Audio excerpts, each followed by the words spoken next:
Thanks so much for tuning in on this busy, snowy Tuesday. It's the Joel Natale Show from our Kingdom Financial Group studio, live, local, and award-winning here at 5th and State in the heart of the Erie Downtown Development Corporation footprint.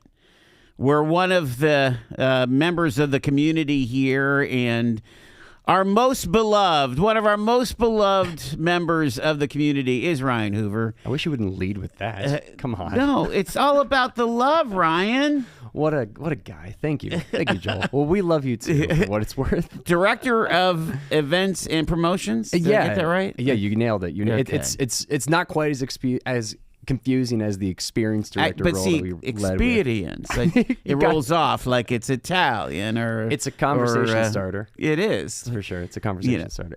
Or you're like, if you're into Jimi Hendrix, are you experienced? Right. I know that's way before your time, but your dad would love that. You know, I mean. By the way, can I just say I love your parents? They're big They're downtown the best. Man. My parents roll down here. They are just often. Sweethearts. I went by the food hall. But make sure that you have plenty of time, because we're going to have a conversation. Get my dad on here one day. Oh, my God. Oh, yeah. Talk about the boulevards. But you want to get him going? The State Street boulevards?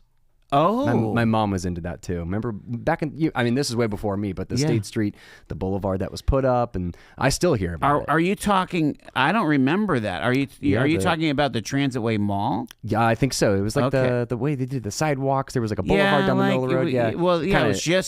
It was just for the buses to go down State Street. I think that was it. From 7th to 10th. Didn't it kind of like zigzag a little bit? Yeah, it did. It was a little curvy. Yeah, my mom So talks he about liked that those? No, I don't think he did. No, people were so. like crazy mad about it.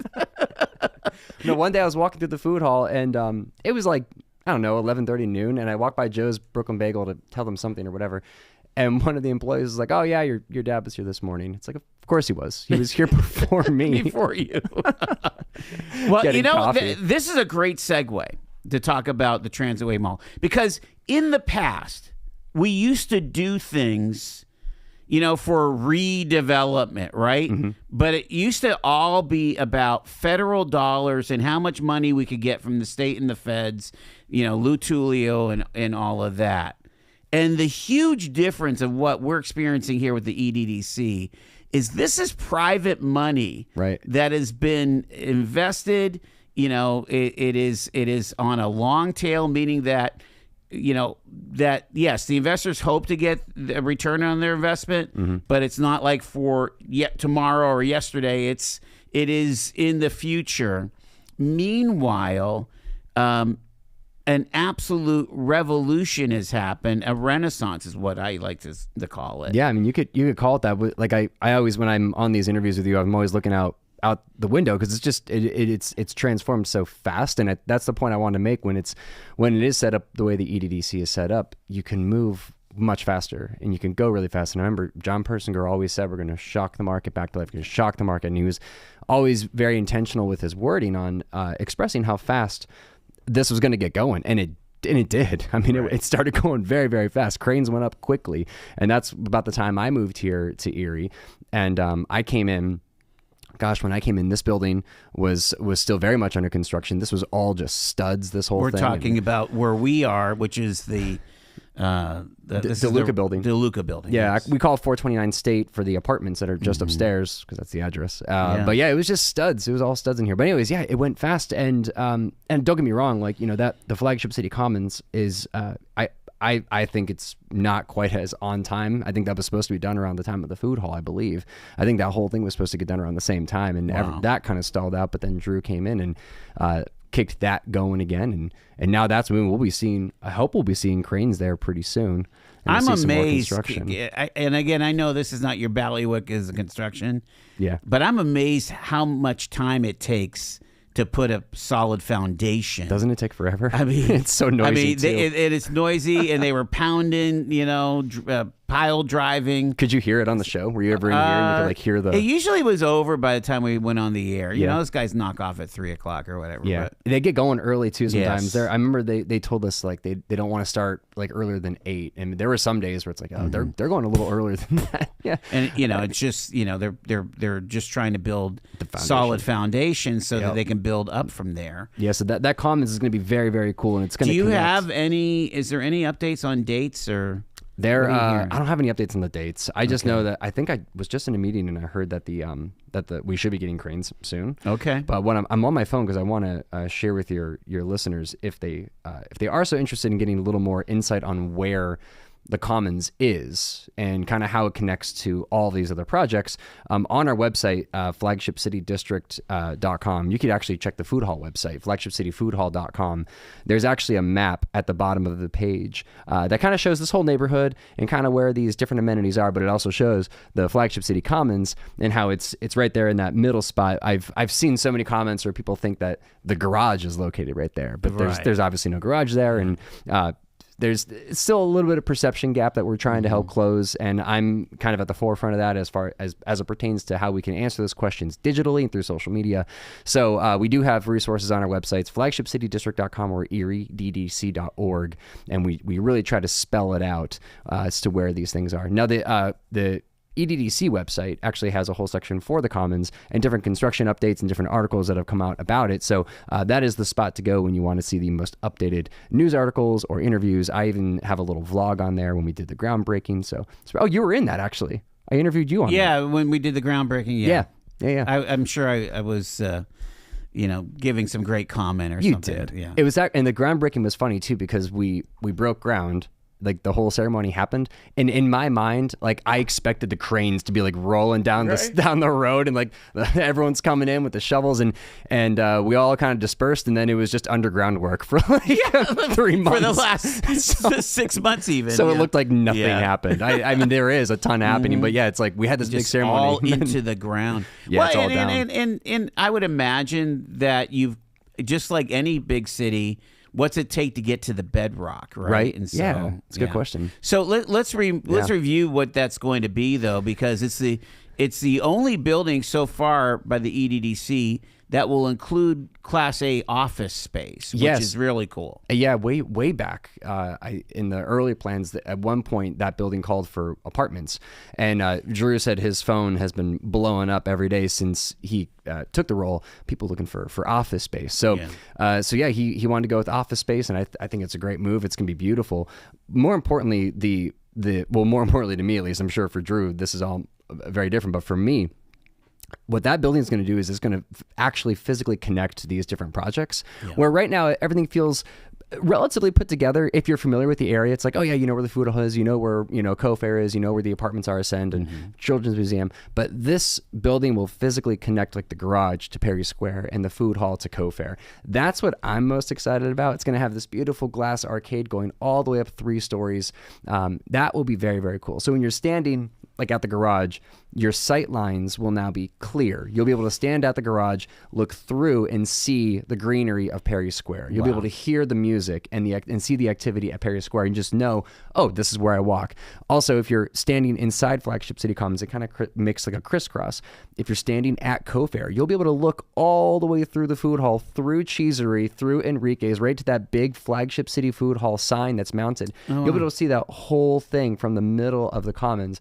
Vice versa, if you're standing at the food hall, if you're standing near Enrique's and you're looking straight through Cheesery, you'll see all the way through the retail area to the Co-Fair. So that's going to physically connect all those spaces, and that to me is what's most important, is that this building is going to literally bring people together and kind of be that like final puzzle piece that we just need to connect these buildings. So there'll be like they're going to open doorways at where the Co-Fair is, and as well as where the food hall is. Yeah. So that it just enters right into a covered space. So if you go to there'll be places to sit there, right? I don't know if there's. I Or think is there other no, restaurants? No, I'm sure if Drew was sitting here, he's going to say absolutely. There's seating in there for the food hall, and I think there is. I don't know that it's going to be meant to be like a dining seated area. Okay. I think it's meant to be more of like an area that you're kind of walking around, hanging out. Because isn't that one of the things you have to deal with the food halls? That frankly, they're just not a place to sit. Yeah, and sometimes for me, it's a great problem to have is that it's nice and busy. But I think what's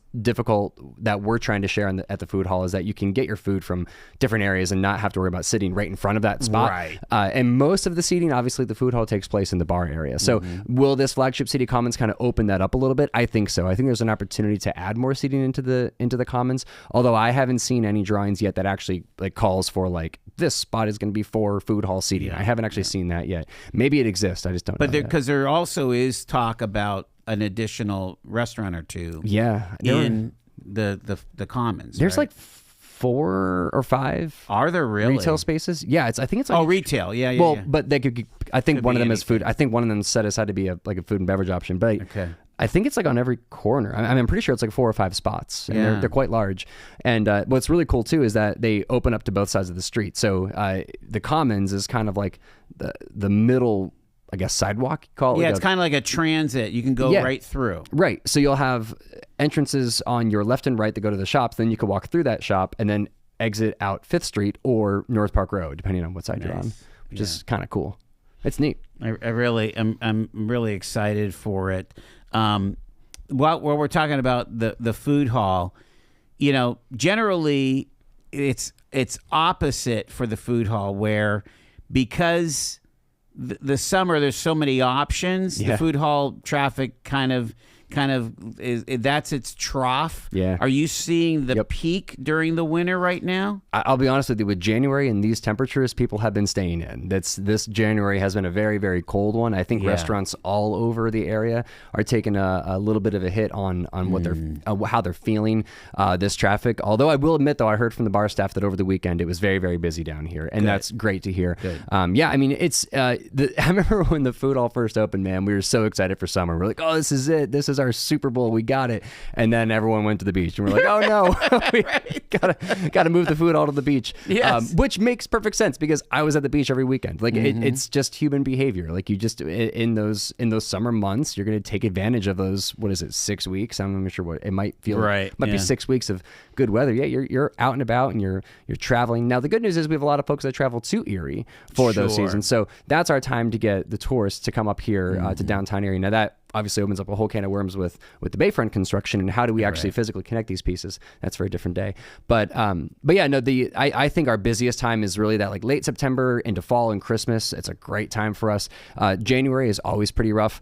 The snow and the cold isn't helping. Although that springtime really gets to pop again, especially with like St. Patrick's Day right around the corner. Oh yeah. Got the Barstool Open is back. So that's a great time for the food hall. So there's a lot of great events to look forward to. And there's actually one that we haven't announced on social media yet, but I would love to share more about it here on this show with you guys first. That'd be pretty cool. Well, let's take the break and then we'll get to that announcement. There's a place for breaking news, of course. Ryan Hoover is with us. Stay with us.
Ryan Hoover is with us. It's Talk Erie and the Joel Natale Show.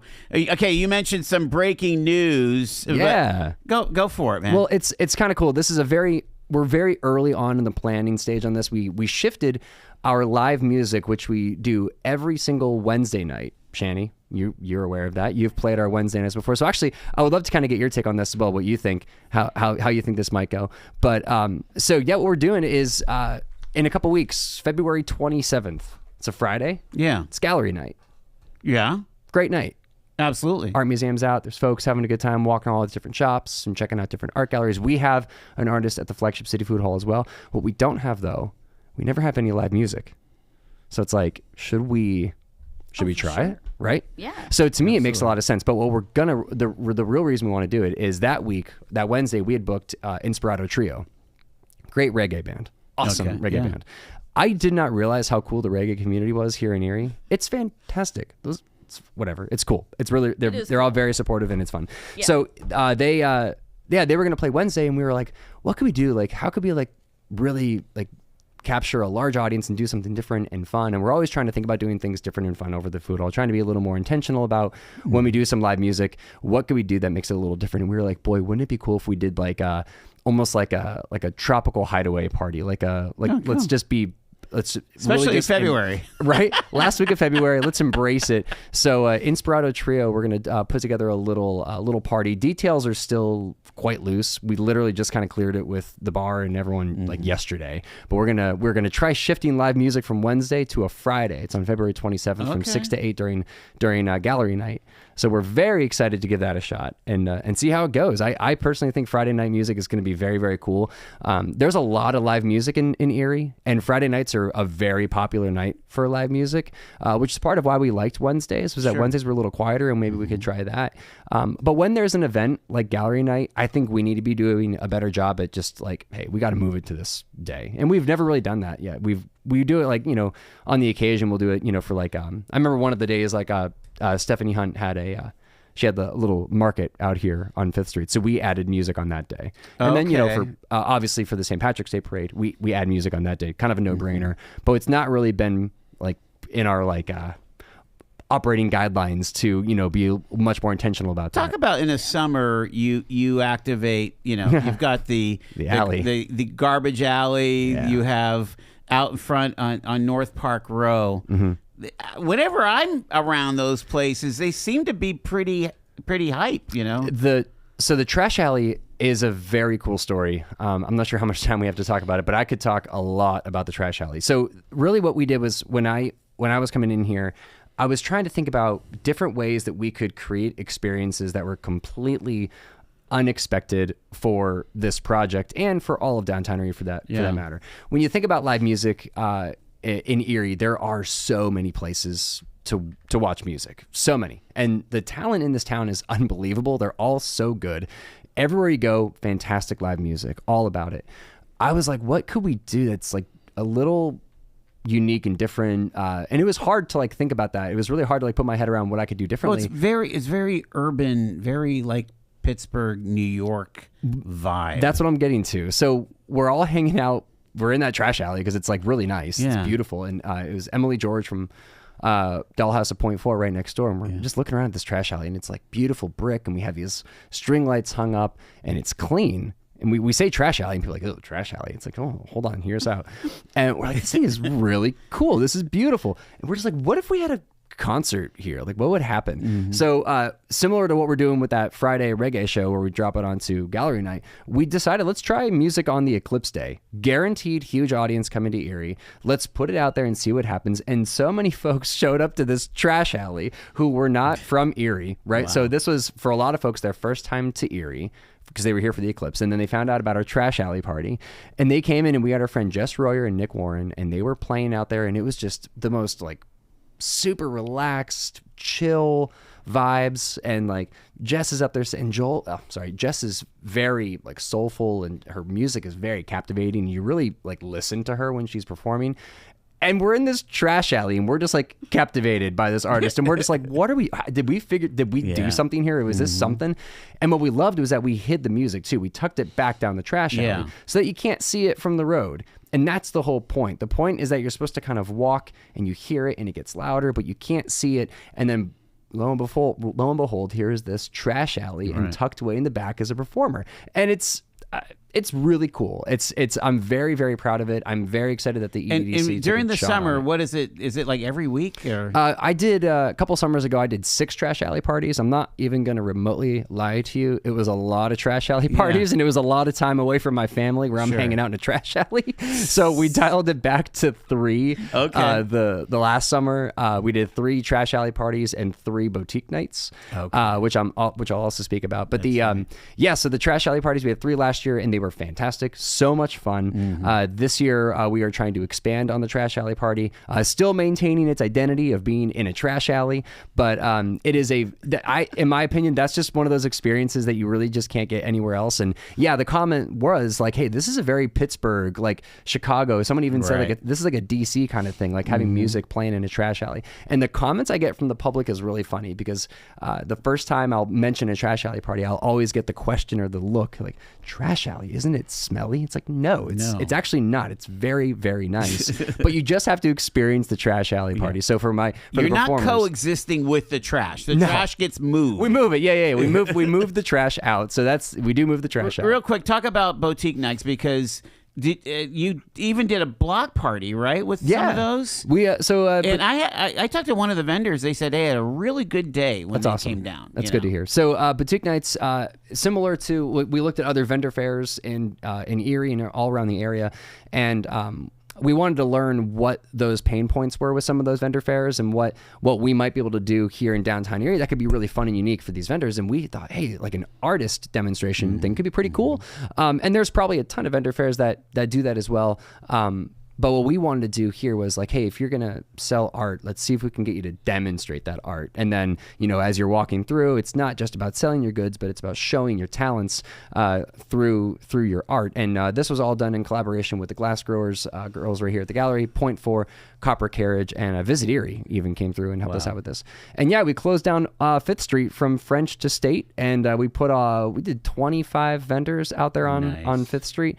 And it was super cool. It was a lot of fun. I think where we did really well was I think a lot of the vendors were a little concerned about just setting up in downtown Erie because, there is absolutely nowhere to park. But we did a really good job getting them set up. And it was a lot of fun. So that's a summer thing, but there's plenty to do in the winter and spring. We're going to learn more with Ryan Hoover from the Erie Downtown Development Corporation. Stay with us.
On your radio at 105.9, 103.3, AM 1530, and live at TalkErie.com, listen live now button. It's the Joel Natale Show from our Kingdom Financial Group studio here at 5th and State in the middle of the Erie Downtown Development Corporation footprint.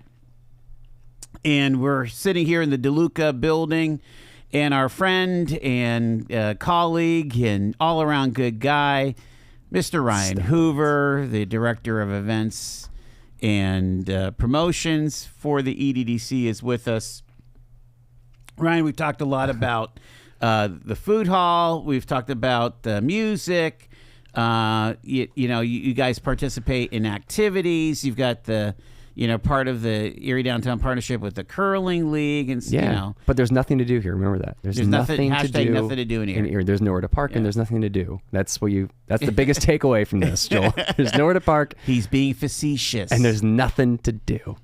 No, we're a 4-season destination here in Erie, so it's got to embrace the cold, and we certainly do with Curling League. There's no doubt about that. I want to, before we jump into the the rest of the shops here in the flagship city district, let's talk about living. It's like live, work, play, right? Oh yeah. Are we still dealing with like 95% occupancy? Why don't you just let me look it up right now? All right. Get me an apartment. I want an apartment downtown. So the apartments. The apartments are awesome. It's really cool to be able to kind of be a part of that as well. Like when I first came in, that was it was figure out how to market them and find our first couple residents. And it's been a blast to handle that. The property management side of it has been a whole different learning curve for me. And that's where the EDDC really stepped in and helped me out. Let's see here. We got a handful of apartments available. There's 104 in total right now. 1, 2, 3, 4, 5, 6. There's like 7 apartments available right now. So we're running about 93% occupied. Is that the math? Is that what it comes out to? Yeah, I mean it's probably a little bit more than that, 95%. Right now we're just about to come out of our slow season. This is really the slow time is that December, January. Absolutely nobody's looking for apartments in December and January. Almost nobody. That's not true. We've had a lot of people.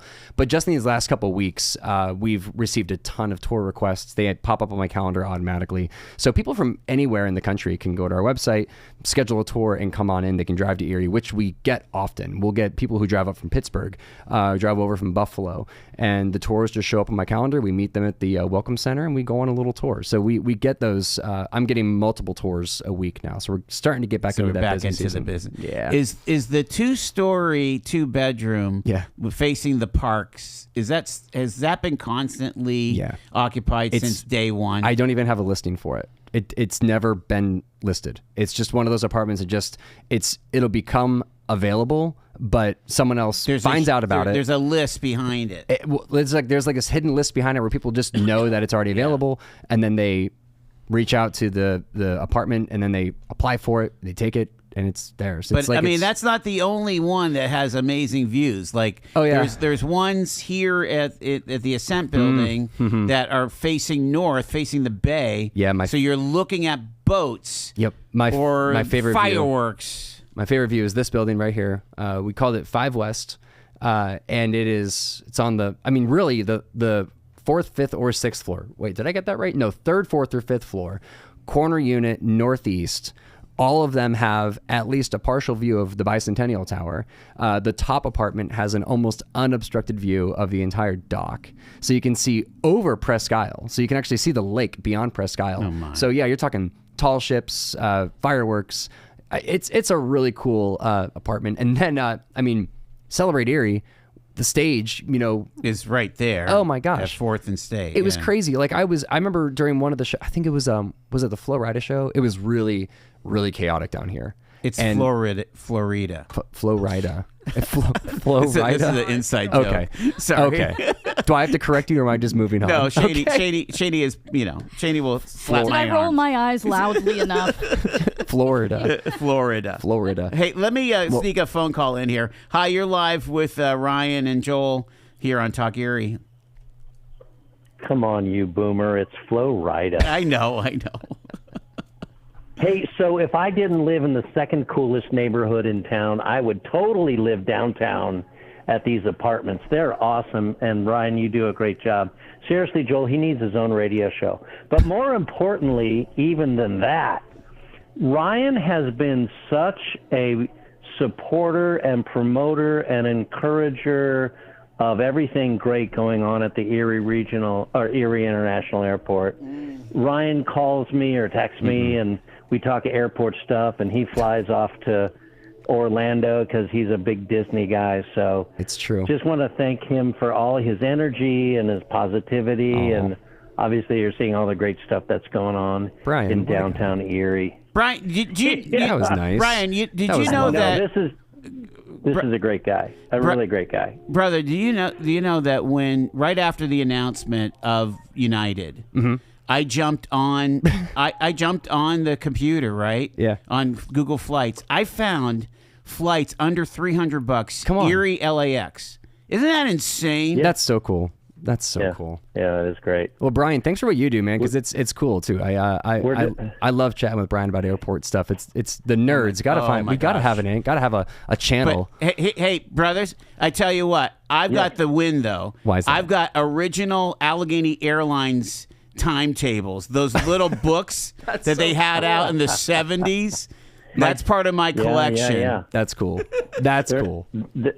That's not going to work. Don't buy any tickets on Allegheny. No, don't buy any tickets on Allegheny Airlines.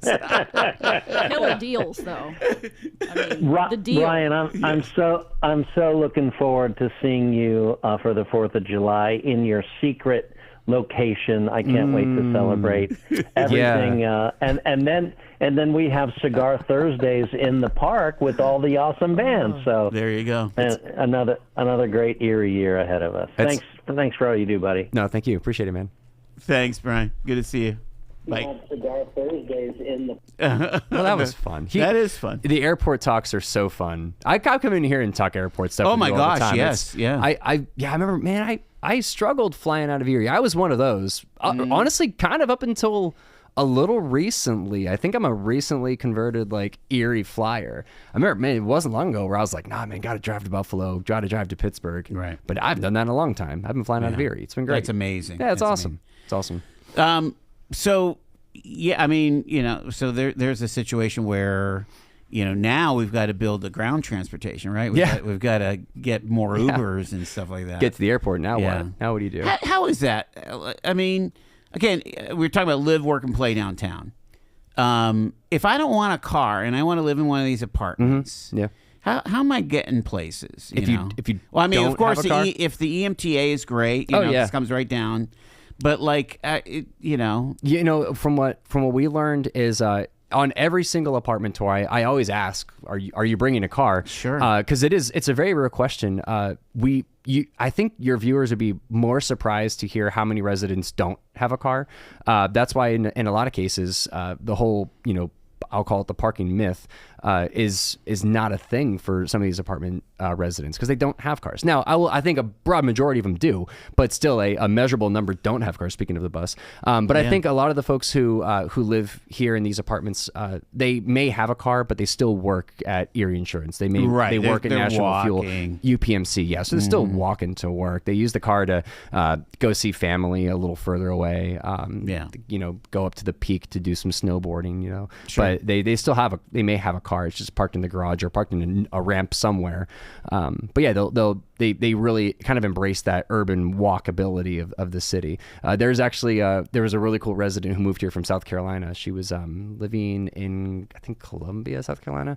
Forgot where exactly, but very car-centric town. Moved here, wanted that urban walking experience. And this resident will walk from this block all the way down to Lavery's, which is walkable. It is walkable. That's a haul. But now, if you're not from here, I think for a lot of folks, that's like that's a great walk. You get to see a lot of things. It's a great distance, and a comfortable distance, and it's but yeah, it's very, very walkable to those residents. So it's just interesting to hear like the outside perspective when people come in here, because a lot of the folks here, some of them are like, I call them the boomerangs, the folks who are from Erie, left Erie, came back. It's a lot like me, or some folks who are just here for a job, so this is all news to them. Some who want a small town experience, because that small towns are feels like they're kind of on the rise right now. It kind of feels like the bigger cities, people are kind of doing it, checking that off their list, and then coming back to the small cities. And Erie is popping up on a lot of folks' radar to try out, and these apartments seem to resonate with them pretty well. The obviously the food choices here, we're making this huge comeback as far as a restaurant destination here on Lower State. Yeah. So let's start with Serafini's, which opened up in the cashier's house last October. Yeah. How are they doing? And awesome. What are we hearing about that? Serafini's is consistently busy. Our office is right above them. So I walk downstairs all the time, and I go bug Amanda and Opie, and I'll grab a lunch down there and get some soup, and there's always tables full, and it's just so cool to walk down there and see so many people there having a good time and laughing and chatting and having work meetings or whatever it is. That to me is what's really cool. And like when I'll sit there, I'll go down and I'll sit at the bar and I'll have some soup, and I'll just listen, to people like walking in, like, oh, like if they're meeting a friend who's waiting at the table. That this very specific thing happened. There was an individual waiting at a table, and their group came and they were like, oh my gosh, I haven't been here. I didn't know what to expect. This is so pretty. That to me is really cool. Like these folks that are coming into these buildings that the public hadn't really been inside a whole lot, and then they come in and see this completely transformed, really cool restaurant experience that they weren't expecting. That to me is pretty rad. So, and I know those folks are Amanda and Opie are they've got their heart in that business, and they are cool. So into it, and they're learning. There's obviously with any restaurant, any business, there's things you got to adjust and try, and that didn't work, but this will work, and they're still figuring a lot of things out. But man, I'll tell you, it is so cool to go down there and see that place busy and doing well. It's exciting. Beautiful. Let's move south to the Bonnell building. You've got Hazards, in the second floor, right? Second floor, got Hazards, the 18-hole mini golf, got the bar. This is the time for mini golf, indoor mini golf, right? It's the perfect time for mini golf. This is the time to do it. And it's they also do live music there. They had a great show a couple weeks ago, brought back an old punk band from Erie in the early 2000s. There's Always Tomorrow.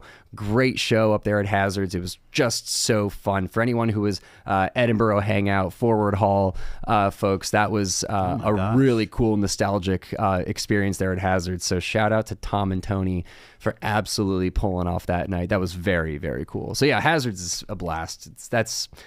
And I say this a lot. I'm not proud of this, but I was not seeing the vision for Hazards early on. I saw the construction drawings. I saw the building, the space. I wasn't seeing it. I was talking to Tom and Tony, and I'm like, boys, I don't see this. And they're like, oh, don't worry. It's going to be great. and again, they're experienced restaurateurs and experienced generators. I'm so glad I was wrong, because I walked in that place, I was shocked. It's just so cool. Now they got the pinball machines, and they got a bit of an arcade situation up there. It's so rad. Well, it's it's not going to be Dave and Buster's, but that vibe that never hurt anybody. No, and the holes are fun. They're all like Erie themed and cute. It's just the whole experience is wacky and weird and cool. It fits in here perfectly. The third floor is the Brig, the cigar lounge. Yeah. Again, another kind of perfect time. Yep. But when you can't smoke your cigars outside. Yep. Right. Like Brian is on his Thursday nights. Right. Yeah, they got the lockers, and from what I understand, the lockers are still quite full and busy. So the folks can go there. They have their cigar, they have their beverage inside the locker. So that is still a great spot just for work meetings, kind of quiet work. I've seen Drew working up there from time to time. I caught him in his secret spot when he needs to get away from folks. To see him up there clicking away on his keyboard. So that's a really just comfortable, very just relaxing spot. About in October, we did have Amanda from Serafini's here, along with the boys from Hazards, and we also had Louis Jeremita, from Primo. And so we have these shops, right? We have Primo, we have Dollhouse, some of the other shops. Again, retail downtown. Yeah. They said that couldn't be done, but it's happening. It's happening, and it's still, we still have our challenges. Like, with retail these days, it is you drive your car to the parking lot, park in the parking lot, and you get out and you do your retail. And we don't have like a parking lot like traditional places do. So we still have, a communication gap and a communication, I guess, a perception that we're still trying to climb uphill from.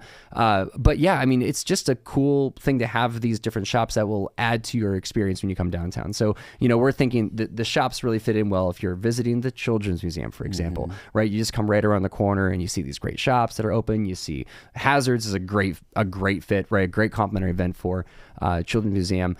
Gallery night is another great time where these shops really get a chance to shine. So I still think we have room to improve as it pertains to just general foot traffic in downtown Erie. I think we can all agree that still is an area that we all need to improve on. But to improve on that, we need to make downtown Erie, a place that people want to come and walk on the sidewalk. So there's a lot that we still need to do, and a lot of these events and promotions and activations are a part of that. So yeah, the something to think about, and again, I've been picking up on it too, and I know my friend Adam Williams, he wants to always shop local, and I mean, you're gonna find, let's say at the Dollhouse, for example, with her vintage, right?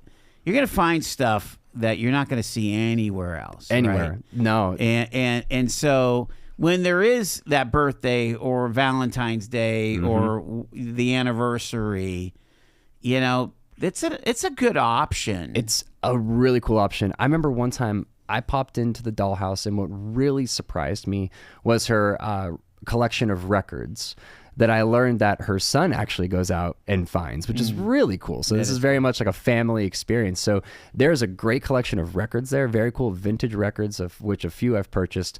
And then randomly, I saw just this really cool Seattle Seahawks hat there. Like it's like the Seattle Seahawks all the way out here in Erie. But yeah, I mean, the Dollhouse and even places like Copper Carriage, these shops that kind of accept items. You see everything and anything there. So you really never know. Every time you visit those shops, it's like a different adventure, which is pretty cool. We got to mention Glass Growers, because staple. I try to go there at least every Christmas. I have memories of going there as a little kid. And I mean, I wasn't a little kid. I might have been like 9 or 10 years old. But I remember like walking into my mom being like, "Put your hands in your pocket. Don't touch anything." Yeah. Because if a kid as much sneezes in there, shelves are coming down. It's chaotic. Children are crying. Well, maybe if Ryan sneezes. I don't. So even when I go in there, I'm always like very careful. Yeah. No, it's a cool shop. I took my son in there and I was very scared. I feel like almost. My mom, I feel like we get her some kind of personalized gift from Glass Growers at least once a year, whether it's Christmas or birthday. It's the stuff there is a lot of fun, and they have I just like the silly socks and like the silly oven mitts that they have. They have really cool stuff there too. Yeah.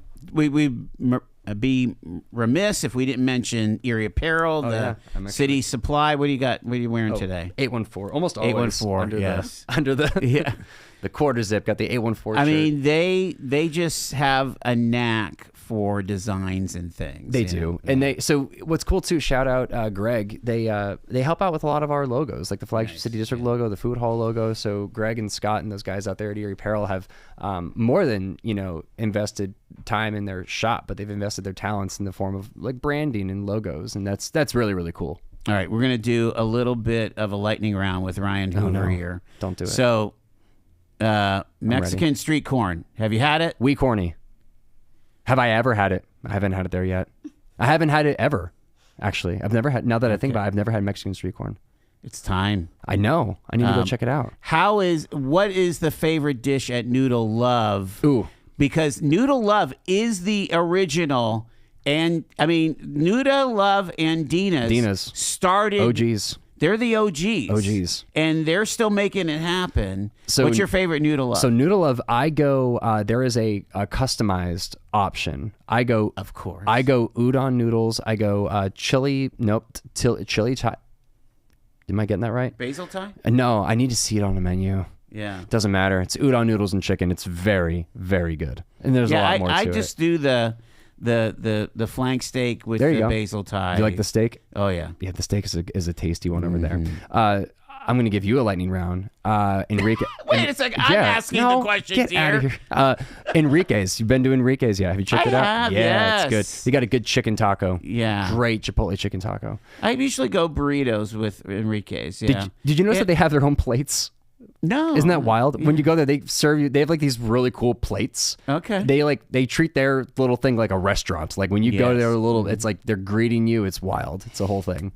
And love Cheesery. Cheesery. Their fave. Pulled pork mac. That's my go-to. Oh, and Dina's. The other original OG. Coolest thing about Dina's, man. That place. Anytime you walk into the food hall off of North Park Row, I always tell folks, if you see a line at Dina's, hop in line. That thing moves so fast. Yeah. She's just scoop and score. Go. And it's phenomenal food. Phenomenal. Amazing. Joe's Brooklyn Bagel. Yeah. We have to mention Dave's. Dave's Diner. It's pretty sweet, right? All right. So when you go, do you go breakfast, eggs? Well, I know, single, but do you go wheat toast, scrambled? You don't go for the pancakes? Of course. When I take my son, we get one pancake and we split it. It's the best pancake I've ever had. It's the best pancake I've ever had. Yeah. I don't know what it is. I don't want to know what it is. It's incredible. When I'm going, are they? Do you feel like their old crowd is coming back?